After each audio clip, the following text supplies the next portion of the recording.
Hey guys, I'm back. My name's Brian. If you're new to the channel, please subscribe. All my information is down below. My webpage, axboy.com, my Patreon account, my donation for my PayPal, all that stuff. So please subscribe. Seriously. All right. So in this video, I want to talk about what ifs and what if thinking. This kind of comes hand in hand with an anxiety disorder. If you don't have anxiety, then maybe you won't understand this. Although I think that everyone suffers from this in some form or fashion, basically. If you watch my other videos, and I recommend that you do, just so you're caught up to speed on things that I'm talking about, just kind of binge watch me if you want. I have so many fears about what I'm about to do, i.e., moving and changing my entire life drastically. And this comes down to, in the past when I moved away and I had a hardship, I'd come back to Albany, New York, from Atlanta, Georgia, or from Rochester, New York, or Panama City, Florida, where I lived twice in the past. And it was always I could come back to my parents' house to recover, mentally recover from stuff. And that's gone because they're dead. And there's nothing to come back to, really. I mean, overall, there's nothing. I don't see anyone here, really. So when I leave here, it might actually be the last time I'm here. Now, maybe I will fly back or something. Maybe I'll end up coming back. I don't know. But it's more of a permanent thing. Like, when I get into that car, on that plane, or on that train, and I leave, it's done. That's how it is in my head. You know what I mean? Like, that's kind of where I'm at. And so, not only because of certain circumstances was my entire life erased through my father's marriage after my mom died. I have hardly any photographs. I have like nothing from my childhood. Just nothing. I just exist with no provable past for the most part. I mean, there's just nothing. Even my vaccination records are gone. Yearbooks gone. Notes from friends are gone. Like, everything's gone. So, and I haven't had a very easy time since about 2008 here. But psychologically, with anxiety, it's like, if I have a heart attack here, I know that I go to Albany Med or St. Peter's. I'm familiar with the area. Even though I don't see people here, there's people I can kind of draw upon a little bit. I do have a half sister here. Even though I'm not in contact with her, it's there. You know what I mean? Like, there's certain straws to grasp at if I really, really had an emergency. When I move, I give that up. And giving that up is scary because I do have Keith down south, but what if he died? I mean, everyone else has. That's kind of how I think. Or what if he got sick and he just couldn't? So now I'm in a hospital in Panama City or in Alabama with no help. So that's frightening. Also, I've talked about in previous videos, any dental work, that's a big phobia, of mine. I pass out from things like blood, dental work, anything that triggers me to a certain level of my anxiety. I start to get all weird and pass out. And I'm not okay after I come back, because a lot of times doctors in the past or whoever are like, oh, if you pass out, you pass out. Well, no, it's like it takes me almost a whole day to feel okay again, and then I'm all sorts of scared and get panic attacks and everything else. So I'm leaving a comfort zone, basically, which is here. But my comfort zone is toxic. So me sitting here in this comfort zone is not healthy either, because I have seen since October 23rd of 2017, it is now almost March of 2018, I've probably been around people for 2 hours, so I'm not seeing anybody. I want a different life than this. And I need to try to push through anxiety to create that. But when you have anxiety, the chatter that goes on in your brain, that's why like I have issues sleeping. It's just your brain talks to you. It no okay, well like for example, it shows that if I rent a car and drive to Florida, I'll die in a car accident on the way there. Or what if the car breaks down? Or what if I pass out after a dental treatment down there and then I can't leave my home, agoraphobia, which I've had before, um, and I can't go to work, and then my finances are draining. Am I going to become homeless again? I don't know anyone to stay on their floor. Like, you know what I mean? Like, so these are all highly, highly anxious thoughts, but at the same time, they're almost realistic because my life plays out very strange. But I mean, I try to calm myself down by saying, okay, well, you do know Keith. There's a guy, Glenn, that you know in Tallahassee, Florida.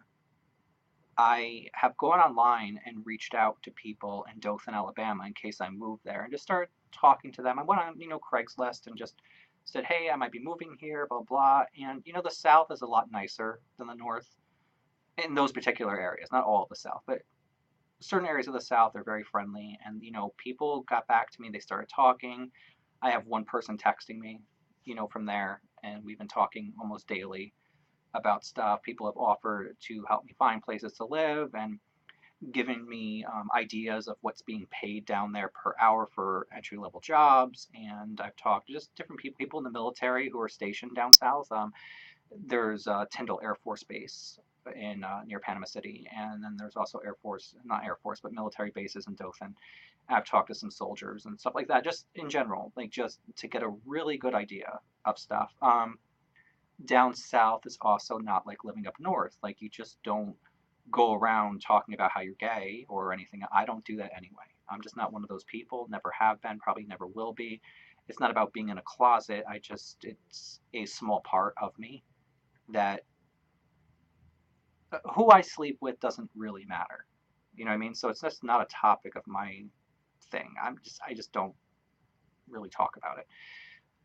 It's more religious in that area. Although, even though I'm not religious, I'm not really against finding a church and meeting people. I mean, why not? I mean, you just go and sit. Who cares what you believe deep down inside? Get connections, meet people, and a lot of people who go to church just happen to be, well, it's a mix. I mean, there's hate too, but you know what I'm saying. There's nice people who are newly married or just older people who, because a lot of old people still go to church, especially down south. So I've thought about that. I'd be more private. I think about well, not online. I mean, if they found it, they'd probably like usher me out of their town. But especially if we found out everything about my past. But it's just it's nicer in a lot of ways. It's more. I don't want to say dangerous. It's it's different. That's just how I feel about it. When I moved down south the first time, it felt slow. Not slow as in stupid, it just felt slower than New York State.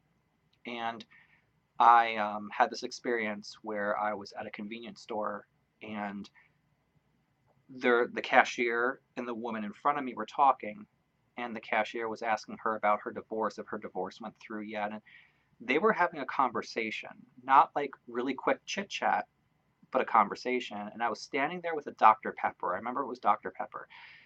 And thinking to myself, hurry up. Like, what the hell? Like, hurry up.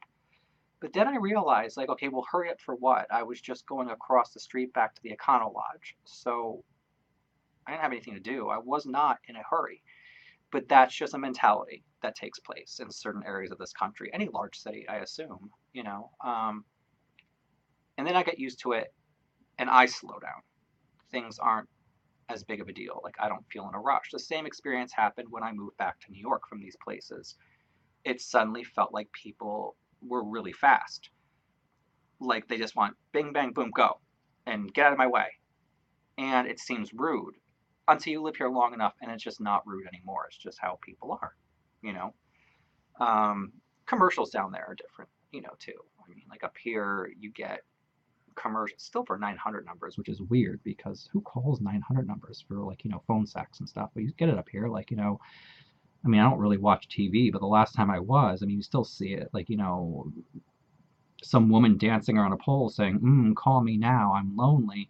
Whereas down there, it's more like, I could think of a commercial like, come over to the Rusty Rooster and bring your wife. And it's a commercial for like lawn ornaments. It's just different in general. And then, like, I get it in my head too. It's like, okay, well, is this where you want to go? Like, I mean, wouldn't you be happier in San Diego or Los Angeles or San Francisco or Seattle? Yeah, only that's like really on the other side of the country, and I really don't know anyone there. And then I have to remind myself too, like, just because you move to Alabama or Panama City, Florida, does not mean that you have to be there forever. My brain likes to make things forever. Like, it likes to make things, and it's because of anxiety. It likes to make it, you move to Dothan, Alabama, and that's where you're going to be the rest of your life to the day you die. You'll be an old man sitting on a porch in Dothan, Alabama. That's not true. But anyone who has anxiety or any form of mental illness like depression, anything, that's what it focuses on. It really tries to lock you into a box. Like, you're going to have a heart attack and be in Dothan, and you'll be all crippled, and then like, something will happen with the surgery, then you'll be disfigured, and then you'll be disfigured just kind of walking around Dothan, Alabama with your cane with half your face. And this is where your mind can go. And this is also part of being creative. I'm a very, very, very, very creative person, very imaginative. This is a major plus for anyone who is. It's also a major curse because you can sit there and be creative and think to yourself, oh, I can write this book, and this is how I'll publish it, and this is how I'll promote it, and maybe I can pull in a couple $100 or $1,000 from doing this.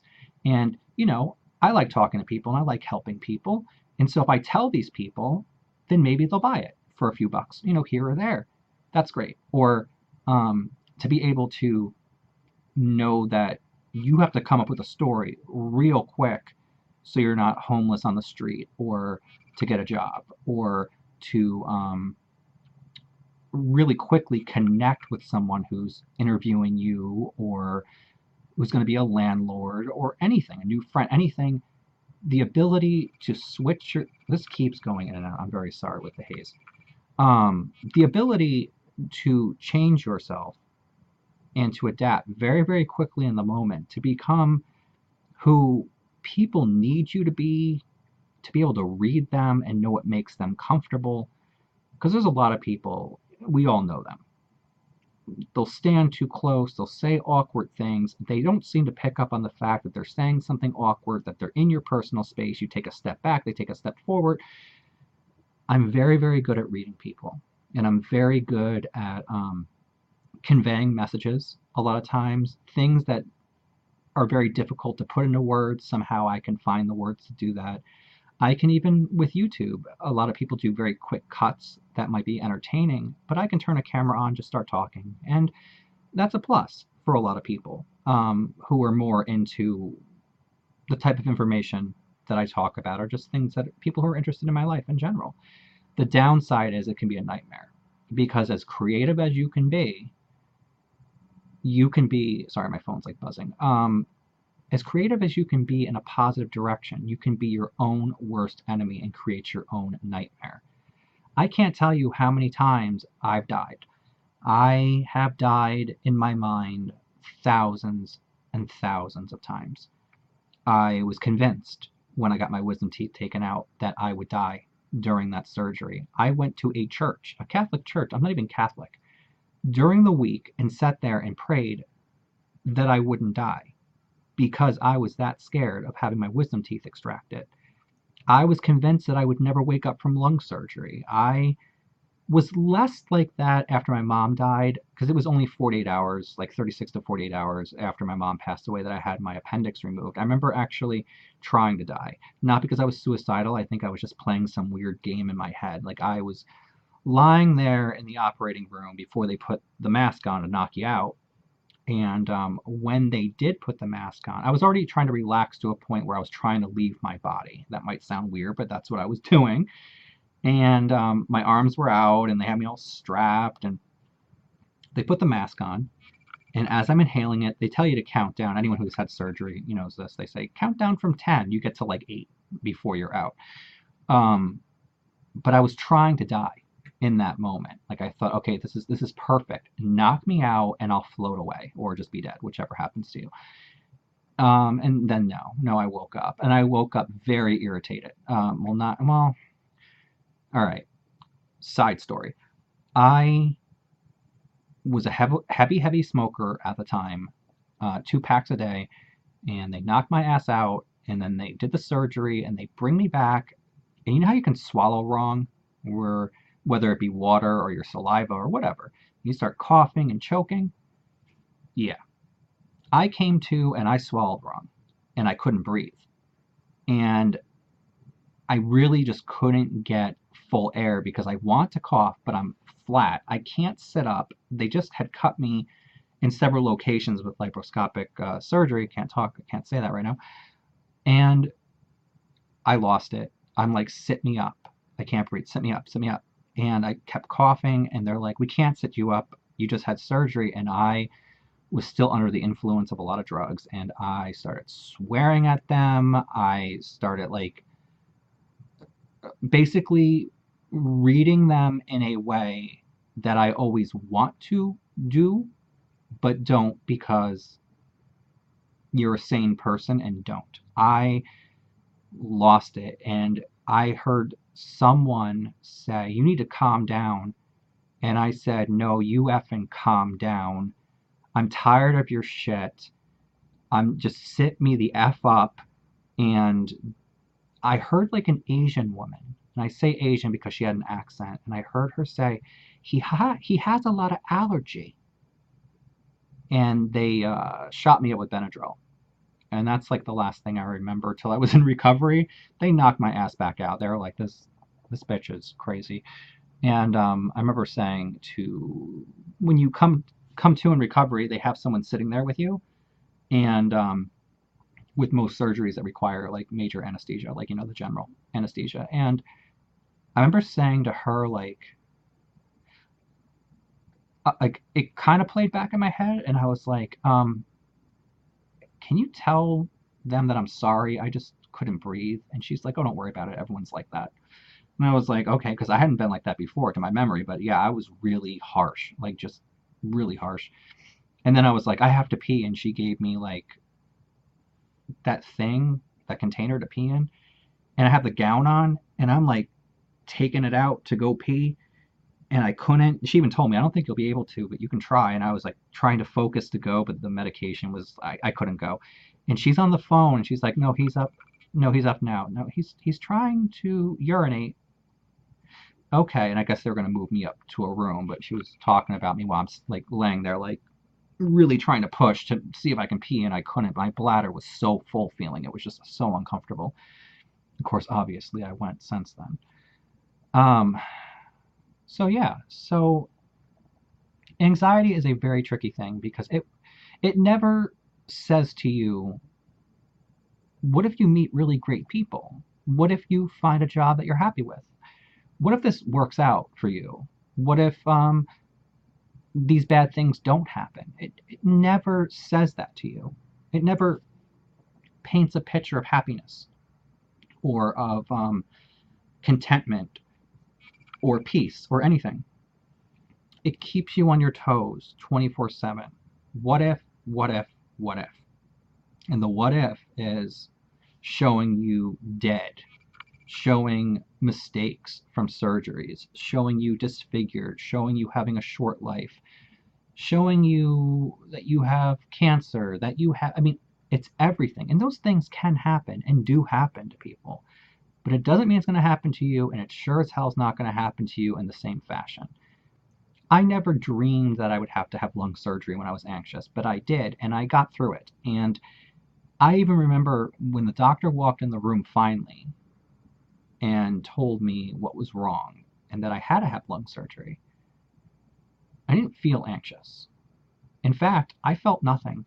And I didn't even care. There was almost like just this weird, oh, feeling to it. I remember thinking, I don't look upset enough. Let me look down. And so I did. I kind of like looked down like I was upset so I wouldn't seem too weird of not being upset about it. And he was like, it'll be okay, and blah, blah, blah. And we've come a long way since the 40s when we started lung surgery. And, he explained to me I had to have a partial right lower. Well, they thought I had to have like a full right lobe lobectomy, lower right lobe lobectomy. I had a partial right lobe lobectomy. And, but yeah, I mean, like when you're faced with it, actually, even when I had to have appendicitis, after my mom died, I was still dating Keith at the time. And he even said to me when I was in the emergency room, he's like, I'm surprised how calm you are. I'm like, well, if I don't do it, I'm going to die. So I might as well do it. I mean, it's funny when I'm actually faced with the disaster. I'm calm for the most part, or I'm nervous, but it's never, ever as bad as what I picture. At least not yet. Like, I don't know. Like, I mean, I do the same thing right now with a dentist. Like, I'm going to pass out, or he's going to mess up, and then he'll sever a nerve, and then my face will droop. And then what will people think? I'll walk around with my face all lopsided and one eye closed, and people will be like, ew. I'm like, no one's going to want to sleep with me. No one's going to want to date me. No one's going to. And I play through these scenarios in my head as if they're real. And that's what anxiety does. It doesn't ever give you any comfort. And I've tried I mean, look, there's so many things that I could be doing for myself that I don't. Like, not chain smoking nicotine, not downing coffee. All those, like I said in the last video, are ending. They have to. But I don't meditate. I did many years ago, many, many years ago, and it helped. I don't sit around doing deep breathing. I don't do any of the stuff that you really can do on your own. Because, like everyone else, you really have to get in the habit of doing it, and you can be lazy, or you don't feel like it, or you start and then you don't continue. It's just the truth. I mean, you literally are your own worst enemy. And I'm my own worst enemy. I mean, all of you out there who listen to this or whatever, you know all the things that you're doing that you shouldn't be doing, whether that's you're on a diet to lose weight and you're filling your face with cupcakes, or you should be doing your homework, or you should be doing this and all this stuff, and you're not. You're watching a cat dance on Facebook, and tomorrow will be different. Tomorrow will be better. Tomorrow I'll change, and then it just never comes until you make it happen. And that's what I got to start doing. I've come a long way with myself, a long way. I'm not even remotely. If you put me with myself in 2008, I'm not the same. And if you put me with myself in 2000, I'm definitely not the same. I have an entirely different thought process. I'm an entirely different person. I change my mind about things. I look at things differently, and it's just how we all grow. I mean, I'm sure that if you're my age or in your 30s or younger, but even if you go back several years, are you the same person? I mean, you're not. You adapt to these things, and you change your mind, and you get different beliefs. I mean, even the most liberal people right now could be a conservative later, and conservatives right now could be liberal later. You change your mind, you grow, and different information shapes you in different ways. But anyway, that's all I really wanted to talk about. I just want to talk about, like, if you're out there with anxiety and you have all this what if thinking, you're not alone, because I get it all the time, and it torments me, and it has ruined my life. But in ruining my life, having anxiety has also blessed my life in many ways, so I can't necessarily complain about it too much. I mean, it's taken me on an entirely different path than what my life would have went. And even though I might have been more financially stable if I was more mentally stable, it's put me in a direction that this is kind of like my life is interesting. I think it's interesting. And a lot of people don't think their lives are interesting. And it's not interesting all the time when I'm going through really bad crap. It's scary. It sucks. But I still wouldn't trade it. You know what I mean? Like I still like I can look at periods of time that were so dark and then the aftermath of that. How cool. I mean, just how cool. I mean, I actually know what it's like to have lung surgery. I know what it's like to have your parents die, and I know what it's like to have surgery right after your mother dies, and I know what it's like to have a gold digger take all your money away, and I know what it's like to have your life erased, and I know what it's like to live in a motel, and I know what it's like to face all these fears, even though I don't do them as quickly as I want. It's exciting and terrifying. But not many people can say that they have gone through what I have. Sure, some of it, but all of it, I don't know. I like myself, usually. I have my moments. But that's another thing, too. If you're sitting out there not liking yourself, you're your best friend and you're your worst enemy. Deal with it. You're really all you have, and the only person who's really going to take care of you is you. So make the best of it and don't sit there thinking, like I did for so many years in the past, that you need to have a house. You need to, these things will come if they come, but don't look at that television and look at the movies and look at everything else and think that that is what's acceptable and this is what you must do, must have, that you must have this degree, that you must, because you don't have to must anything. You can actually create your own life and you can just have fun along the way. I mean, like, look, I'm going to be 42 years old. I'm living in a motel, and that's okay. You know what I mean? Like, I wouldn't want to be a Kardashian tomorrow. No way. Not my path. Not my life. So, all right, I'm going to let you guys go, and I will talk to you in the next video. Please subscribe, axboy.com. There'll be more on that page eventually, but just go check it out. Go to the forum, go to the blog, look through the store if there's anything you want, buy something, donate if you want, join my Patreon, whatever. I don't charge much for things. I'm just kind of here. All right, talk to you guys later.